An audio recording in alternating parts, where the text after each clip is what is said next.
Hey everybody, Dr. Brandan Lee here.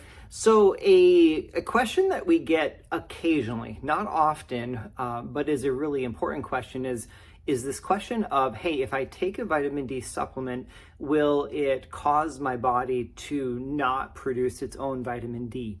And this is a really important question, and it's a really good question. If you've ever wondered about this concept, it means that you're thinking like on a deeper level. So congratulations, because it's a really important question.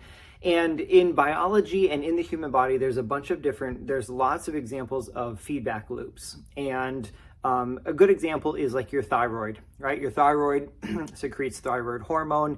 And when your body senses that thyroid hormone is low, it will actually cause the thyroid to secrete more thyroid hormone. And so there's a feedback loop that keeps that thyroid level in balance. Now, one of the things we know is that if you take a synthetic thyroid hormone in the form of a medication, it can actually disincentivize your thyroid to produce more, right? Like, because the feedback loop gets artificially tampered with, right? The artificial medication is floating in your bloodstream, and so then your body doesn't think that it actually needs to create any thyroid hormone, and so it can actually cause the thyroid to work less. And so the question becomes, hey, if I take a vitamin D supplement, will it cause my body not to produce its own vitamin D? And so this is a very important question, and we want to address it. The simple answer is no. Okay, this is not something that we have to worry about. I have seen no evidence or no discussion of this actually happening. And to expand on that and go a little deeper, some of the reasons that we don't have to worry about this is that, well, first of all, just the mere question highlights the importance of healthy sun exposure. By far, the single best and most important way that you can get your vitamin D is from the sun, from healthy sun exposure. This is how we were intended to get our vitamin D, and there is really no substitute for it. The healthy sun exposure should become a non-negotiable for you, okay, and your family and your loved ones.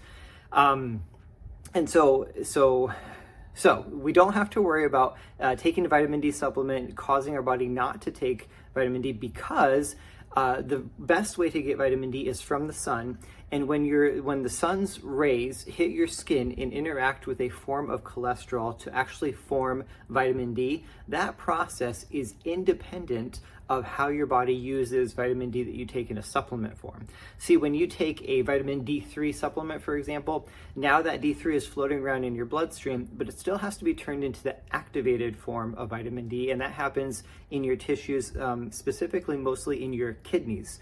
And so the kidneys activating supplement form into active form is actually independent or separate from the sun's rays causing cholesterol in your skin to turn into vitamin D. And so we don't have to worry about the supplement causing the sun's rays to not create vitamin D. The very important question and really important thing to think about, but so far there's no evidence that taking a vitamin D supplement will inhibit your body from making its own vitamin D. And so I think the takeaway from this video is healthy sun exposure should become a non-negotiable. It's like mandatory. You have to have healthy sun exposure. Healthy sun exposure is good for more than just creating vitamin D. So this is really important.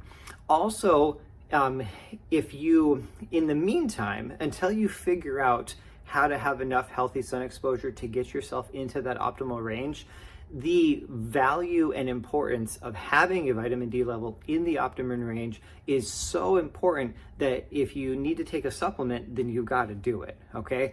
So the takeaway is that sun exposure is the best way to get vitamin D, but the value and importance of having an optimal vitamin D level is so critical that you've got to do whatever it takes. So it's got to be, if you've got to take a supplement, then you got to do it, because the risk of having suboptimal or deficient vitamin D levels is just too dangerous.